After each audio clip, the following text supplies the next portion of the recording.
소개 감사합니다. 한국스포츠정책과학원 조진경입니다. 이런 자리에 발표의 기회를 주신 한국운동생명학회 김영표 회장님께 진심으로 감사드립니다. 저는 그간 이 비알코올성 지방간에 있어 운동의 효과와 그에 따른 메커니즘을 규명하는 연구들을 지속해 왔습니다. 그런데 최근에는 이런 비알코올성 지방간에 의한 합병증, 그 중에서도 이 폐 기능 저하에 관련되어 있는 연구를 진행하고 있습니다. 그래서 저는 오늘 이 비알코올성 지방간과 관련성이 있는 폐 기능 저하의 운동의 역할에 대해서 발표하고자 합니다.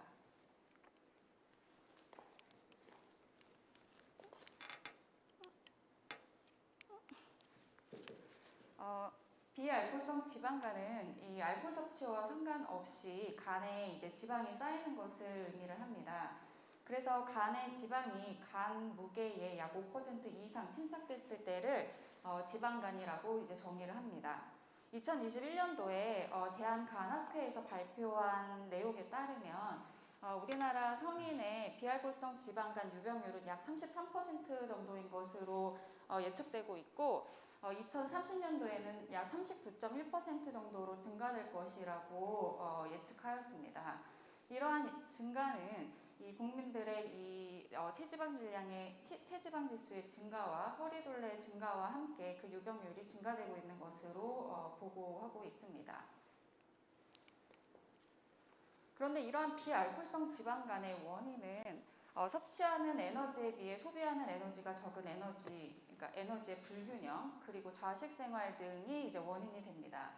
이러한 원인들로 인해서 내장 지방의 증가, 그리고 인슐린 저항성의 증가, 그리고 당뇨 등 이러한 다양한 원인에 의해서 혈중 지방산의 농도가 증가되게 되고 이러한 혈중 지방산의 농도는 결과적으로 이제 간 내로 유입되게 되어서 간 내에서 이러한 지방산이 마이토콘드리아의 그 베타 산화 과정을 거쳐서 산화돼야 되는데 그러한 산화율이 오히려 떨어지게 돼서 잉여의 그 지방산이 에스테르화 되어서 중성지방의 형태로 간 내에 저장돼서 지방간으로 이렇게 지방간으로 이행되게 됩니다. 그런데 이 지방간의 처음에는 이런 단순 지방간의 경우에는 중성지방의 그 침착으로 인해 이제 단순 지방간으로 발전이 되는데 이것을 치료하지 않고 혹은 치료하지 않고 그냥 방치하게 되면 일부는 염증을 동반한 지방간염으로 발전하게 됩니다. 그래서 우리가 내시라고 부르죠. 이런 내시 또한 우리가 치료하지 않고 방치했을 때 간의 섬유화와 다양한 그 세포 사멸을 동반하면서 간경화에 이르게 됩니다. 이렇게 한번 간경화에 이르거나 그러니까 섬유화가 일어나게 되게 되면 다시는 정상간의 형태로 되돌아올 수가 없습니다. 그렇기 때문에 단순 지방간인 형태일 때와 그리고 지방간염일 때 정상간으로 돌리려는 노력이 굉장히 중요하다고 볼 수 있습니다. 그런데 이러한 지방간에는 다양한 합병증이 존재할 수 있다는 연구 결과가 나왔습니다. 그래서 2017년도에 발표된 연구 논문에 의하면 이 만성 폐쇄성 폐질환 환자, 즉 COPD 환자들을 대상으로 해서 비알코올성 지방간 NAFLD 유병률이 얼마나 되는지를 한번 확인을 해보았습니다. 그래서 이 연구에서는 111명의 대상자를 COPD 대상자를 가지고 심플 스테아토시스 테스트를 하고 그리고 내시, 지방간염을 테스트해보고 그리고 파이브로시스 테스트를 통해서 몇 %의 NAFLD NAFLD의 유병률이 있는지를 확인해 보았습니다. 그래서 보니까 스테아토시스, 즉 단순 지방간의 경우에는 약 41.4%가 COPD 환자에서 관찰이 되었고 내시, 즉 지방간염의 환자의 경우에는 COPD 환자의 약 36.9%가 관찰되는 것으로 확인이 되었으며 이 파이브로시스, 즉 간경화의 경우에는 약 COPD 환자의 약 61.3%에서 관찰되는 것을 확인을 하였습니다. 또한 단순 지방간의 경우에는 이 폐 질환의 그 스테이지가 그러니까 더 악화될수록 점점 더 그 유병률이 증가되는 것으로 유의하게 증가되는 것으로 확인을 하였습니다. 그래서 이 연구에서는 이 비알코올성 지방간 환자를 이 COPD 환자에서 굉장히 흔하게 관찰할 수 있는 동반 질환 중에 하나가 될 수 있다라는 점을 최초로 시사를 하였습니다. 그래서 이 연구 뒤에 바로 우리나라에서 이제 2018년도에 이 비알코올성 지방간과 이 폐 기능의 관련성에 대한 연구를 진행을 하였습니다. 그래서 그래프에 보시는 바와 같이 비알코올성 지방간이 없는 경우와 지방간이 있는 경우에 보면 이 지방간이 있는 경우에는 폐의 기능을 이제 FEV1과 FVC로 측정을 하였는데 이 폐 기능이 점차 이렇게 감소되는 것을 확인할 수 있었습니다. 그런데 특히 이 NAFLD와 파이브로시스, 즉 섬유화를 동반했을 경우에는 그런 폐 기능의 저하가 훨씬 더 증가되는 것을 확인할 수 있었습니다.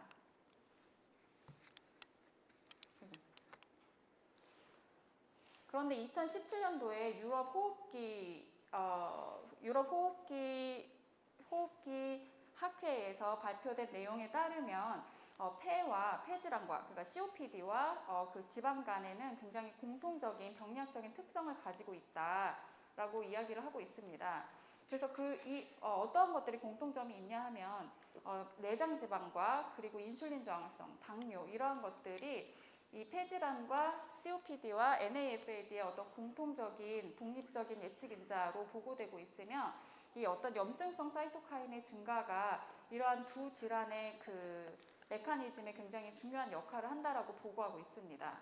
또한 이러한 그 COPD와 NAFLD 같은 경우에는 유전적인 소인과 그리고 생활 습관 등이 얽혀져 있는 굉장히 그 비전염성 질환으로 이제 정의되고 있습니다. 그래서 이러한 공통점을 가지고 있는 두 질환은 특히 혈관이 많이 분포되고 있기 때문에 폐에서도 굉장히 혈관이 많이 분포되고 있고 간에서도 혈관을 굉장히 많이 분포하고 있어서 이 에너지 항상성에 굉장히 조절을 하는데 중요한 역할을 하는 기관으로 알려지고 있습니다. 그런데 이러한 두 질환은 운동과 그리고 식이요법 그리고 금연이 가장 첫 번째 그 치료 요법으로 선택되고 있습니다. 그래서 저희가 궁금했던 거는 그럼 이 비알코올성 지방간과 이 폐기능 저하가 정말 관련성이 있는지, 그렇다면 체력이 여기서 뭔가 역할을 할 수 있는지에 대한 궁금증을 가지고 이 국민건강영양조사 자료 2016년도와 18년도 자료를 가지고 분석을 해보았습니다.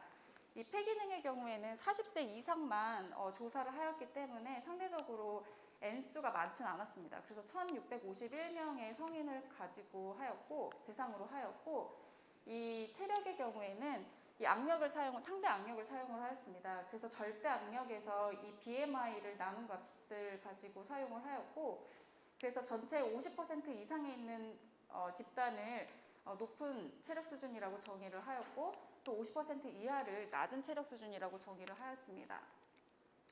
그리고 비알코올성 지방간의 경우에는 사실 침습적인 방법으로 이 조직학적인 확인을 하는 것이 가장 골드 스탠다드로 알려져 있으나, 최근에는 이런 비침습적인 방법을 이용해서 여러 가지 그 인덱스를 이용을 해서 비알코올성 지방간을 판명하기도 합니다. 그래서 본 연구에서는 헤파틱 스테아토시스 인덱스라는 그 인덱스를 가지고 ALT와 AST, 즉 간 데미지 마커죠. 이런 것과 그리고 BMI, 그리고 당뇨 유무, 그리고 여성인지 아닌지 이런 것들을 가지고 인덱스를 이용해서 비알코올성 지방간을 판명을 하였습니다. 그리고 폐기능의 경우에는 이 FVC와 그리고 FEV1을 가지고 그 예측치가 80% 이하일 경우를 저희는 폐기능이 저하됐다라고 정의를 하고 분석을 실시를 하였습니다. 그래서 분석해서 보니까 저희는 이 비알코올성 지방간으로 정의를 한 N수가 약 421명으로 이제 나타났습니다. 그래서 정상인에 비해 비알코올성 지방간의 경우에는 어떤 특징을 가지고 있었냐면 이 BMI가 높은 것으로 나타났고, 그리고 AST와 ALT, 그리고 공복시 혈당, 그리고 중성지방, 그리고 혈압 이러한 것들이 CRP 이러한 것들이 정상 그룹에 비해 유의하게 증가되어 있는 것을 확인할 수 있었습니다. 그리고 악력과 그리고 HDL 같은 경우에는 NAFLD 그룹에서 유의하게 낮게 나타나는 것을 확인을 하였습니다. 그리고 비알코올성 지방간을 가지고 있는 사람들의 경우에 더 이 만성 질환을 많이 가지고 있었고, 그리고 만성 질환, 그러니까 고혈압이나 아니면 당뇨와 같은 만성 질환을 더 많이 가지고 있었고, 담배를 더 많이 피는 것으로 이건 유의하지 않았네요. 그래서 만성 질환을 더 많이 가지고 있는 것으로 나타났습니다. 그리고 풀모너리 펑션, 즉 폐기 기능의 경우에는 FVC에서 유의하게 감소되어 있는 것을 확인을 하였습니다. 그래서 이 폐기능 저하에 그렇다면 낮은 수준의 악력과 그리고 이 NAFLD 자체가 얼마만큼의 위험도가 있는지를 확인하기 위해서 이 회귀 분석을 통해서 보니까 이 비알코올성 지방간 환자에서는 FVC가 낮아질 확률이 80% 이하일 확률이 약 1.938배로 증가된 것을 확인하였고, 그리고 낮은 수준의 악력에서는 1.91배 정도 그 위험도가 증가된 것을 확인을 하였습니다. 그래서 이러한 데이터를 가지고 그렇다면 각각 NAFLD와 그러니까 비알코올성 지방간과 악력이 폐기능 저하에 영향을 미치는데 그 안에 있어서 뭔가 악력이 뭔가 이 위험도를 매개할 수 있는지를 확인하기 위해서 비알코올성 지방간과 이 악력을 컴바인해서 한번 확인해 보았습니다. 그래서 보니까 FVC가 즉 폐기능이 낮아질 위험도가 NAFLD를 가지고 있되 악력이 높은 경우에는 유의한 차이를 보이지 않았습니다. 즉 위험도가 증가되지 않았습니다. 그러나 NAFLD를 가지고 있는데 악력 또한 낮을 경우에는 이에 대한 위험도가 유의하게 증가된 것을 확인을 하였고, 약 4.489배로 증가된 것을 확인을 하였고, 다양한 코베리어트를 보정한 후에도 유의하게 그 위험도가 3배 이상 증가되어 있는 것을 확인을 하였습니다. 그래서 저희는 이러한 그 역학 연구를 통해 NAFLD, 즉 비알코올성 지방간이 이 폐기능 저하와 연관성이 있다라는 것을 확인을 하였고, 또한 낮은 수준의 어떤 체력, 그 근력은 낮은 수준의 그 폐기능과 연관성이 있는 것으로 확인을 하였고, 그렇지만 NAFLD를 가지고 있지만 그렇지만 체력이 좋을 경우에는 이러한 폐기능의 저하를 어느 정도 완화시킬 수 있지 않을까라는 결론을 얻었습니다. 그래서 이러한 비알코올성 지방간으로 유도된 이 폐기능 저하에 그러면 운동이 어떠한 측면에서 긍정적인 역할을 할 수 있을까에 대해서 좀 더 자세하게 살펴보기 위해서 저희는 동물 실험을 이제 진행을 하였습니다. 그래서 저희의 그 리서치 퀘스천이 첫 번째는 이 하이 팻 하이 씨, 즉 고지방과 고탄수 시기를 이용해서 비알코올성 지방간을 유도했을 때 렁에, 그러니까 폐에 어떠한 비정상적인 특징이 나타나는지가 첫 번째 퀘스천이었고, 두 번째 퀘스천은 그렇다면 여기에 운동을 했을 때 어떠한 효과가 있을 수 있을까에 대한 것이 이제 두 번째 질문이었습니다. 그래서 이러한 저희의 리서치 퀘스천을 해결하기 위해서 저희는 이런 이제 연구 디자인을 하였는데, 이 C57BL6 마이스를 사용을 하였고, 여기에 이 비알코올성 지방간을 유도하기 위해서 고지방 고탄수 시기를 사용을 하였습니다. 그래서 고지방 고탄수 시기는 리서치 다이어트사의 그 사료를 사용을 하였고, 이제 팻이 58% 가지고 있고, 그리고 25%의 카보하이드레이트랑 17%의 프로테인을 가지고 있는데, 저희가 그 물을 줄 때 그 물 안에 굉장히 단 물을 만들어서 줬습니다. 그래서 리터당 42g의 그 카보하이드레이트이 들어있는 굉장히 달달한 물을 제공을 해서 좀 더 빨리 그 지방간으로 발전할 수 있게끔, 그리고 약간의 지방간, 마일드한 지방간염에 지방간염에 가까워질 수 있게끔 실험을 디자인을 하였습니다. 그래서 처음 8주간 이 식이 처치를 한 후에 다시 집단을 운동을 한 집단, 그러니까 정상식이 집단과 그 정상식이 플러스 운동을 한 집단, 그리고 고지방 고탄수식이 집단, 그리고 고지방 고탄수식이 플러스 운동 집단으로 나누어서 총 15주간 실험을 진행을 하였습니다. 이때 운동은 트레드밀 엑서사이즈를 사용을 하였고 속도는 15m/min 그리고 50분 진행을 하였으며 주당 5회의 운동을 실시하도록 하였습니다. 그래서 보니까 15주간, 총 15주간 그 고지방 고탄수 시기는 정상 시기에 비해 체중이 굉장히 증가된 것을 확인할 수가 있었고 인슐린 저항성을 측정할 수 있는 글루코스 톨러런스 테스트에서도 굉장히 그 인슐린 저항성이 그 고지방 고탄수 시기 그룹에서 증가된 것을 저희가 확인할 수 있었습니다. 그러나 이 7주간의 운동 중재는 체중을 유의하게 감소시켰고 인슐린 센시티비티를 인슐린 저항성을 이제 완화시키는 것으로 이제 저희가 확인을 하였습니다. 또한 이 15주간의 고지방 고탄수 시기가 간의 피노타입에 어떠한 영향을 줬는지 확인하기 위해서 간 조직의 이 H&E 스테이닝을 통해 확인해 보니 보시는 바와 같이 고지방 고탄수 시기에서는 굉장히 많은 지방층들이 생긴 것을 확인할 수가 있었습니다. 이와 더불어 간의 데미지 마커인 ALT와 AST 또한 굉장히 증가된 것을 확인할 수가 있었습니다. 그런데 7주간의 운동은 간의 어떤 그 지방층의 증가를 억제하는 것으로 나타났고 이와 더불어 그 간의 데미지 마커인 ALT와 AST의 증가를 완화시키는 것으로 확인할 수 있었습니다. 즉 15주간의 고지방 고탄수 시기는 인슐린 저항성과 더불어 지방간을 일으켰고 지방간의 어떤 데미지를 일으키는 것으로 확인을 할 수가 있었는데 7주간의 운동 중재는 이러한 인슐린 저항성을 향상시키고 완화시키고 그리고 간의 데미지를 완화시키는 것으로 확인할 수가 있었습니다. 그래서 그렇다면 이렇게 유도된 지방간에서 폐의 조직은 그럼 어떻게 변화했을까에 대해서 저희가 H&E 스테이닝과 그리고 메이슨 트라이크롬을 통해서 살펴보았습니다.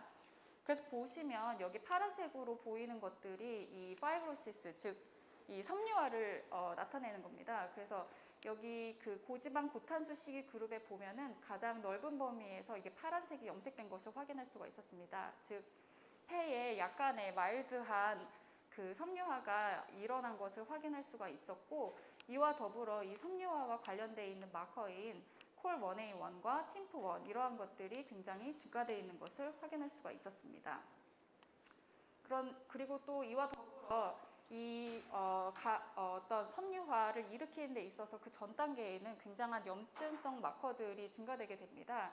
그래서 TNF-알파와 아이론 베타 등을 이제 확인해 보니까 이 고지방 고탄수 시기 그룹에서 굉장히 증가된 것을 확인할 수 있었습니다. 그런데 이 7주간의 운동은 폐의 그 파이브로시스를 어느 정도 완화시키는 것을 확인할 수가 있었고 그리고 이와 관련되어 있는 마커들도 함께 감소시켰고 또 염증성 마커 또한 감소시켰습니다. 그래서 이러한 변화가 그렇다면 어떠한 것들을 매개를 해서 일어났는지에 대해서 다음 스텝에서 확인을 해보았습니다. 최근에 이 원래 그 폐에서의 마이토콘드리아의 기능에 대해서는 많이 연구가 되어 있지는 않았습니다. 근데 최근에 이런 연구들이 많이 되고 있는데 이 폐에서의 마이토콘드리아 기능은 이제 다른 데와 마찬가지로 이제 에너지 생산에 중요한 역할을 하는데 그리고 또한 산화성 스트레스에 중요한 역할을 하는데 이 마이토콘드리아의 기능이 좀 떨어지게 되면 에너지 생산 자체가 ATP 생산 자체가 떨어지게 되고 또한 다양한 ROS가 증가되게 되어서 결국에는 염증성에 관련되어 있는 NF-kappaB 패스웨이를 매개를 해서 다양한 염증 마커들을 증가시키게 됩니다.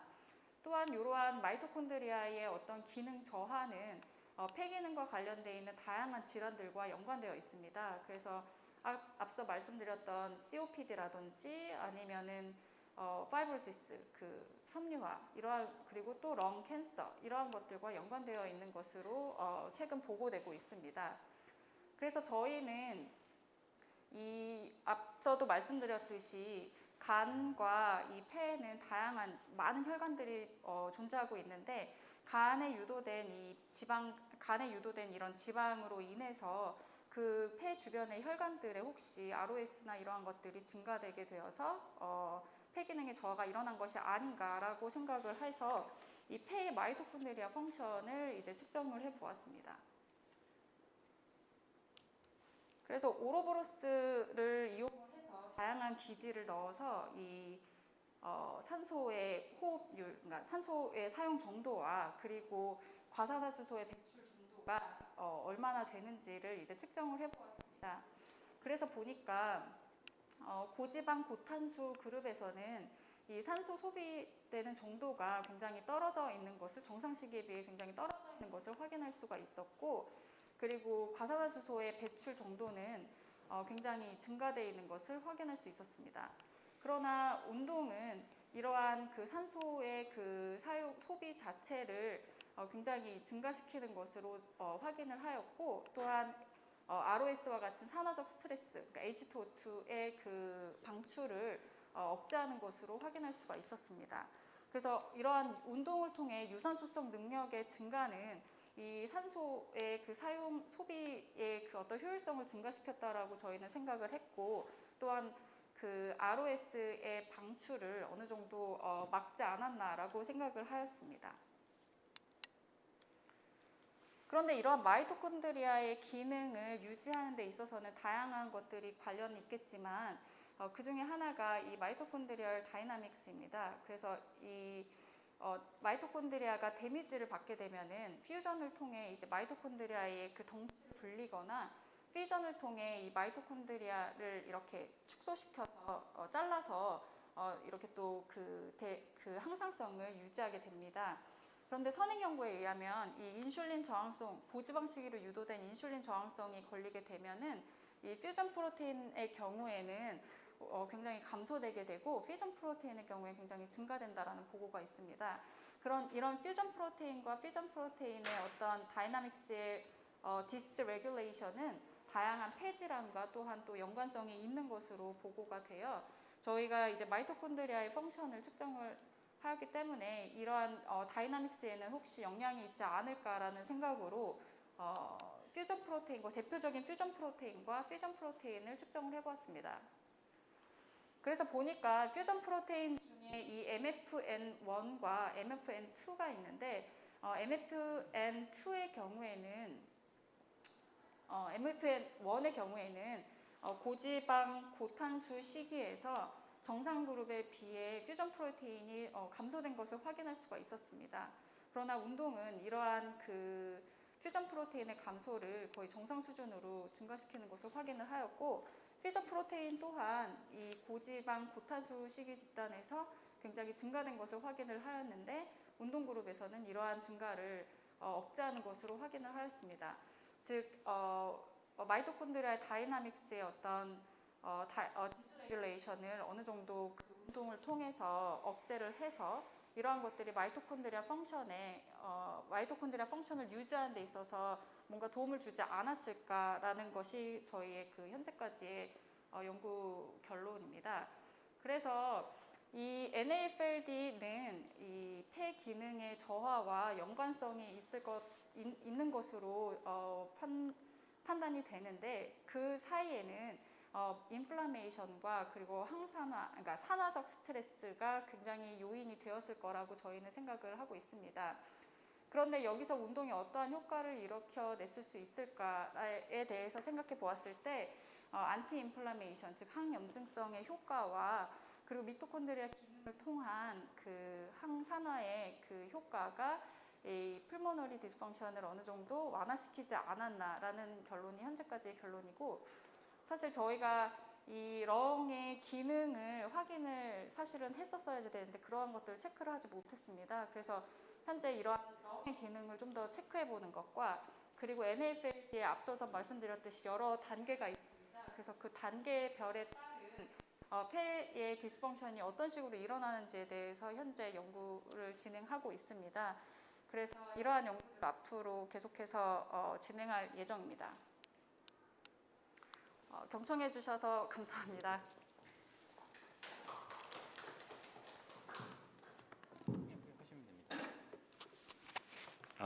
고생 많으셨습니다. 이제 시간이 저희가 이제 임박해서 어느 정도 이제 정리를 해야 될 시간이 됐는데요. 너무 발표를 잘해 주셔서 이해가 아주 쏙쏙 잘 됐어요. 근데 이제 한 가지 그냥 좀 짓궂게 좀 여쭤보자면 이러한 효과가 알코올성 지방간 환자한테도 일어날 수 있을까? 메커니즘이 어느 정도 비슷하긴 하지만 좀 다르잖아요, 사실은. 어떻게 생각하십니까? 저 이런 질문을 너무 많이 받습니다. 왜 비알코올성 지방간을 연구를 하느냐, 알코올성 지방간을 연구를 해야지, 이런 질문 굉장히 많이 받는데, 이 비알코올성 지방간과 알코올성 지방간의 어떤 병력적인 특성은 비슷할지언정 그 메커니즘은 굉장히 다른 것으로 알고 있습니다. 예, 예. 분명 운동에 효과는 있을 것이라고 생각은 되지만 제가 좀 더 알코올성 지방간에 관심을 가져보도록 하겠습니다. 감사합니다. 저희 그럼 여기까지인 것 같고요. 여지껏 발표해 주신 조진경 박사님이셨습니다. 감사합니다. 감사합니다.